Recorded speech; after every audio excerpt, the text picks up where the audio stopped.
Comment on fait quand on veut tout ? Entreprendre, aimer ce que l'on fait, réussir et en même temps être présente pour ses enfants. Vous pensez vraiment qu'il faut choisir entre être une bonne mère ou une femme ambitieuse ? Eh bien non. Avec La Marquise, le podcast des Mom Boss, je vous montre qu'il est possible de concilier vie d'entrepreneur et vie de maman. Ici, pas de faux semblants, juste la vraie vie. Celle où on jongle entre le business, les couches et les devoirs. Celle où quand on doute, on passe à l'action quand même. Je suis Sonia, maman de 4 enfants, consultante en marketing et entrepreneur passionnée depuis 2020. À travers ces épisodes, je vous accompagne dans votre aventure entrepreneuriale.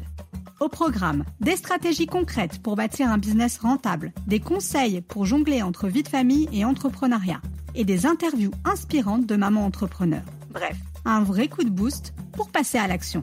Alors que vous soyez en train de plier du linge, d'allaiter bébé, en voiture ou en pleine séance de sport, ce podcast vous sera utile pour avancer. Pour ne rien manquer, vous avez juste à vous abonner et partager le podcast à une autre maman qui en a besoin. Allez, on commence dès maintenant avec le sujet du jour.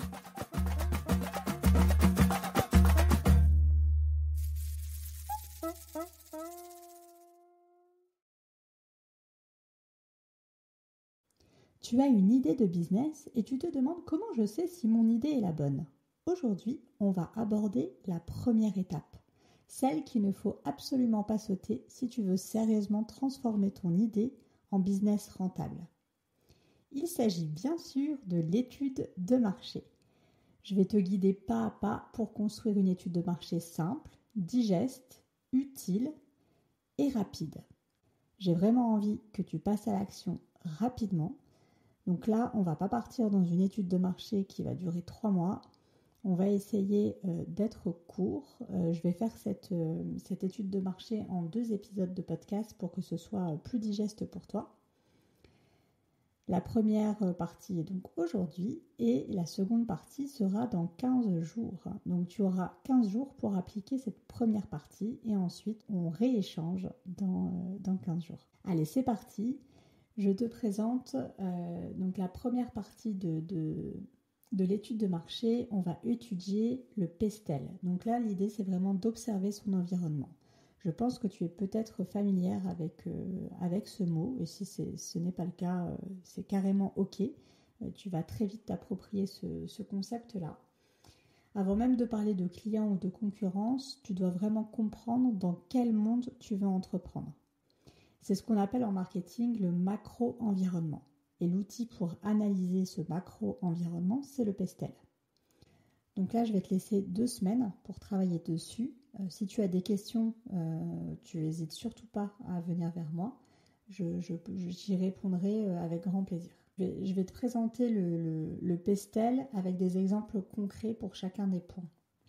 Donc partons du principe que tu veux lancer un jeu de société pour les enfants de 6 à 12 ans. On va donc effectuer un PESTEL pour cette idée de business-là.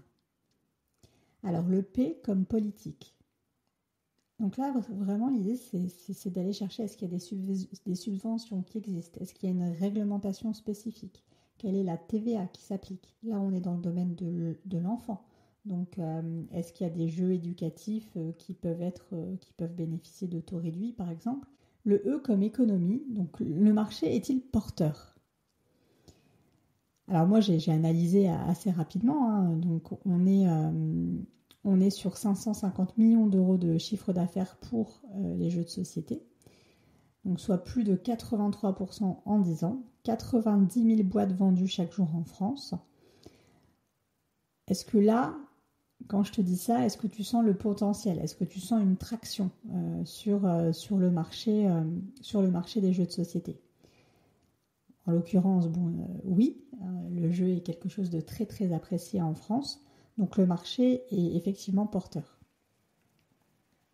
Ensuite, on va explorer le S comme social. Donc combien d'enfants dans cette tranche d'âge y a-t-il ? Donc le jeu de société, c'est un moment en famille. Donc là, il va vraiment falloir explorer combien il y a d'enfants en France qui ont entre 6 à 12 ans. Est-ce que c'est quelque chose qui est valorisé aujourd'hui ? Et finalement, oui, on le voit. les familles ont envie de passer du temps avec leurs enfants et c'est une façon pour eux de déconnecter ensemble. Maintenant, on va explorer le T comme technologie. Est-ce que le jeu doit rester 100% analogique ou alors est-ce qu'il doit intégrer une dimension numérique? Donc là, c'est des questions qu'il faut se poser. Et effectivement, il y a de plus en plus de jeux qui proposent aux utilisateurs des applications connectées ou alors de la réalité augmentée aussi. On est en train d'y venir. Donc c'est des technologies qu'il faudra peut-être intégrer dans notre proposition de valeur. Ensuite, on passe au E comme environnement. Donc là, bien évidemment, on est sur cette dimension écologique. Est-ce qu'il y a un enjeu écologique dans le secteur des jeux de société? Donc, est-ce qu'il faut, par exemple, au niveau de la composition du jeu de société, est-ce qu'il faut partir sur du carton recyclé? Est-ce qu'il faut partir sur du Made in France? Enfin voilà, toutes ces questions-là vont devoir être étudiées. Qu'est-ce que fait la concurrence et qu'est-ce que nous on veut, quelle valeur on souhaite transmettre à travers notre jeu de société. Et enfin le L comme légal. Donc là, par exemple, est-ce qu'il y a des droits d'auteur? Est-ce qu'il y a des normes à respecter? ISO ou autre. Donc là, c'est toutes des questions auxquelles il faudra répondre dans le cadre de ce jeu de société. Alors, comment on fait pour trouver les infos? Bon, bien évidemment, sur Internet, forcément. Donc, on a déjà beaucoup de matière avec Internet. Et ne pas hésiter aussi, moi, c'est quelque chose que j'utilise beaucoup. C'est les articles scientifiques sur Google Scholar. Vous pouvez faire des recherches scientifiques et là, ça vous donne aussi ça vous apporte aussi énormément de valeur sur le macro-environnement. Ensuite, vous pouvez aussi très bien contacter d'autres fournisseurs, d'autres créateurs. Donc ça peut être en mode en mode caméléon, donc vous faites passer pour quelqu'un d'autre. Je sais qu'il y a beaucoup de personnes qui aiment bien se faire passer pour un étudiant qui est en train de faire son mémoire de recherche, etc. Donc c'est possible de faire ça. C'est possible aussi de dire les choses telles qu'elles sont, que vous souhaitez créer un jeu de société et que vous aimeriez en savoir plus.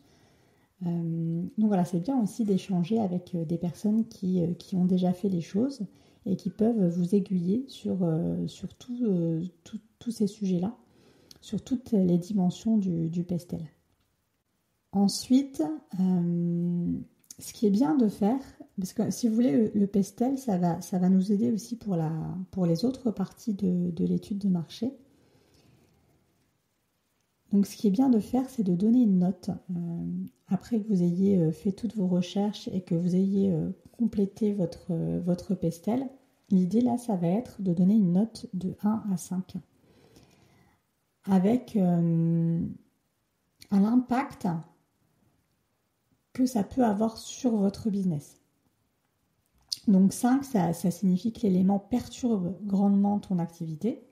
Donc c'est une menace.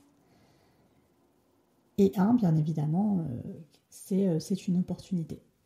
Donc là, ce qu'il va falloir faire en fait à la fin du pestel, une fois que tu as mis toutes tes notes, c'est de regarder toutes les notes qui se rapprochent de 5.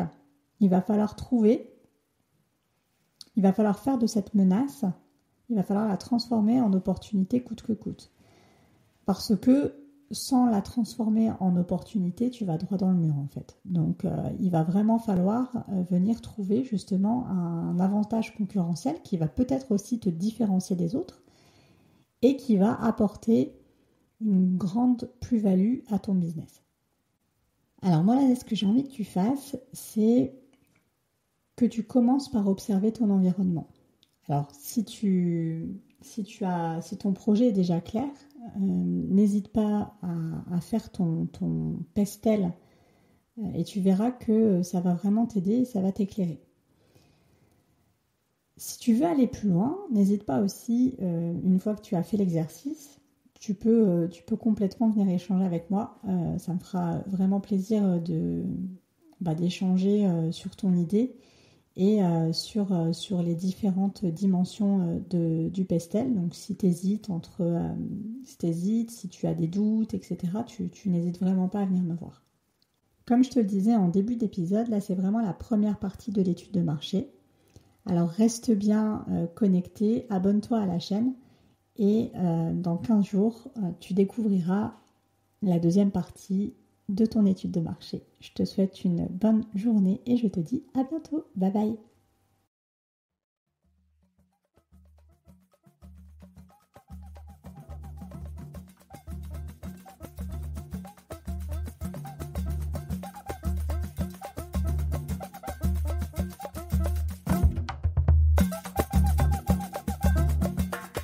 Merci d'avoir écouté cet épisode.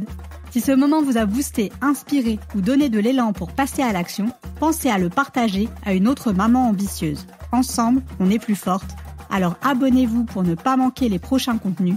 Laissez-moi un avis 5 étoiles.